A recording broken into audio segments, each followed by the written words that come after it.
सिर्फ 14 kilometre. Africa और Europe के बीच इतनी ही दूरी है, लेकिन इस छोटी सी दूरी को पार करने की कोशिश में दर्जनों लोगों की जान चली गई और हजारों लोगों की उम्मीदें भी टूट गई। मोरक्को से स्पेन के शहर सियूटा की तरफ ऐसा जनसैलाब उमड़ा कि पूरा यूरोप अलर्ट पर आ गया। स्पेन के प्रधानमंत्री को खुद मौके पर पहुंचना पड़ा। इटली ने बॉर्डर चेकिंग बढ़ा दी, फ्रांस ने सीमा पर निगरानी कड़ी कर दी और पूरे यूरोप में अवैध प्रवासन को लेकर नई बहस छिड़ गई। लेकिन आखिर ऐसा क्या हुआ कि हजारों लोग अपनी जान दांव पर लगाकर समुद्र में उतर गए?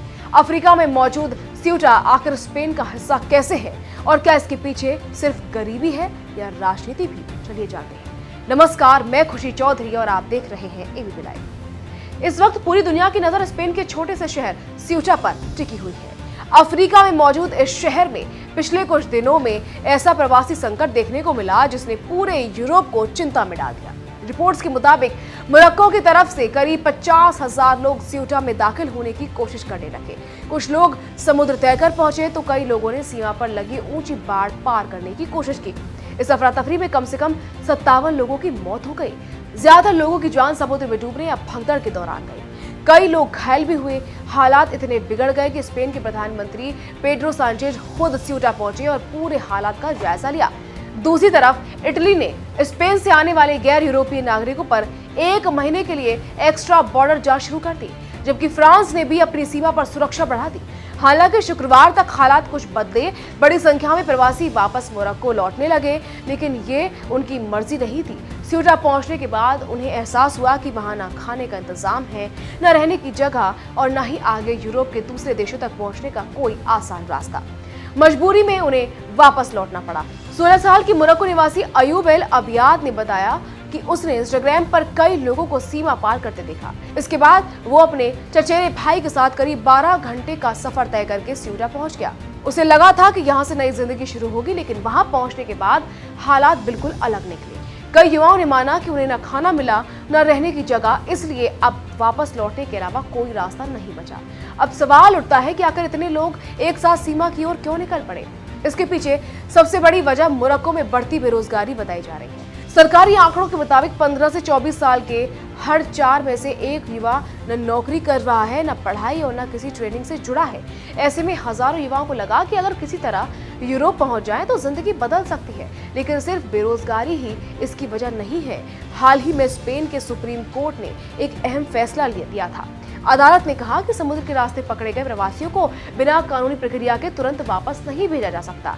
इसके बाद सोशल मीडिया पर अफवाह फैल गई कि अब समुद्र के रास्ते स्पेन पहुंचना पहले से आसान हो गया है। इतना ही नहीं, मानव तस्करों ने भी इस खबर को अपने फायदे के लिए इस्तेमाल कर लिया। लोगों से कहा गया कि अगर वो किसी तरह सियूटा पहुंच गए तो उन्हें वापस नहीं भेजा जाएगा। इसी गलत जानकारी के बाद हजारों लोग अचानक सीमा की ओर निकल पड़े। हालांकि स्पेन सरकार ने इस दावे को पूरी तरह गलत बताया है। प्रधानमंत्री पेड्रो सांचेज ने कहा कि मानव तस्करों ने कोर्ट के फैसले को तोड़ मरोड़ कर पेश किया और लोगों को गुमराह किया। उन्होंने इस पूरे घटनाक्रम को स्पेन की क्षेत्रीय संप्रभुता पर हमला बताया और साफ कहा कि जो लोग अवैध तरीके से दाखिल हुए हैं उन्हें कानून के मुताबिक वापस भेजा जाएगा। अब समझते हैं कि आखिर सियूटा इतना खास क्यों है।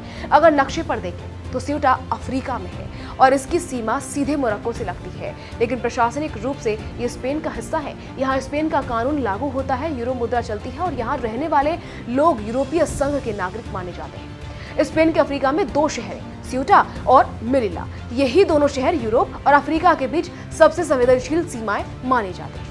अगर कोई व्यक्ति इन शहरों तक पहुंच जाता है तो वो तकनीकी रूप से यूरोपीय संघ की सीमा के भीतर माना जाता है और इसीलिए हर साल हजारों लोग अपनी जान जोखिम में डालकर यहां पहुंचने की कोशिश करते हैं।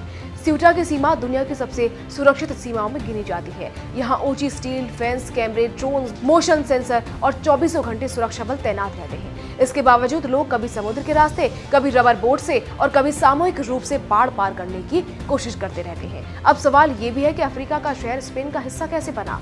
इसका इतिहास करीब 600 साल पुराना है। साल 1415 में पुर्तगाल ने इस इलाके पर कब्जा किया था। बाद में जब पुर्तगाल और स्पेन एक ही राजवंश के अधीन आए और फिर अलग हुए, तब सियूटा के लोगों ने स्पेन के साथ रहने का फैसला किया।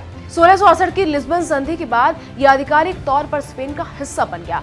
तब से लेकर आज तक स्पेन इसे अपना अभिन्न हिस्सा मानता है, लेकिन मोरक्को इस दावे को नहीं मानता। 1956 में आजादी मिलने के बाद से ही मोरक्को कहता रहा कि स्यूटा और मेलिला उसकी ऐतिहासिक और भौगोलिक जमीन है, जबकि स्पेन का कहना है कि यहाँ के लोग लोकतांत्रिक तरीके से स्पेन के साथ रहना चाहते हैं, इसलिए इन शहरों पर उसका पूरा अधिकार है।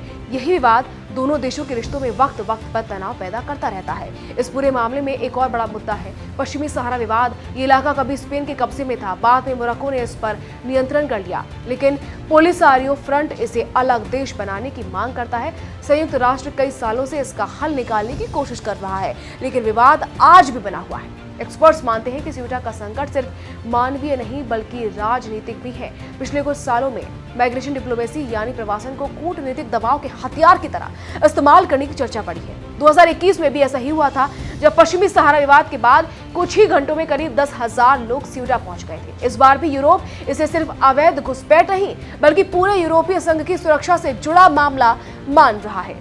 यूरोपीय आयोग ने साफ कहा कि स्यूटा सिर्फ स्पेन की सीमा नहीं बल्कि पूरे यूरोपीय संघ की बाहरी सीमा है, इसलिए यहाँ पैदा होने वाला संकट पूरे यूरोप को प्रभावित करता है। यूरोपीय आयोग की अध्यक्षा उर्सुला वॉन डेर लेयन ने कहा कि यूरोपीय संघ में आने वाले हर व्यक्ति को तय नियमों का पालन करना होगा। वहीं अमेरिका ने भी इस संकट पर चिंता जताई। अमेरिकी विदेश विभाग ने स्पेन की उदार प्रवासन नीति पर सवाल उठाए, जबकि राष्ट्रपति डोनाल्ड ट्रंप ने कहा कि अगर अवैध प्रवासन पर वक्त रहते सख्ती नहीं की गई तो आने वाले वक्त में ऐसे संकट और बढ़ सकते हैं। स्पेन की विपक्षी पार्टी वॉक्स ने भी प्रधानमंत्री सांचेज पर तीखा हमला बोला।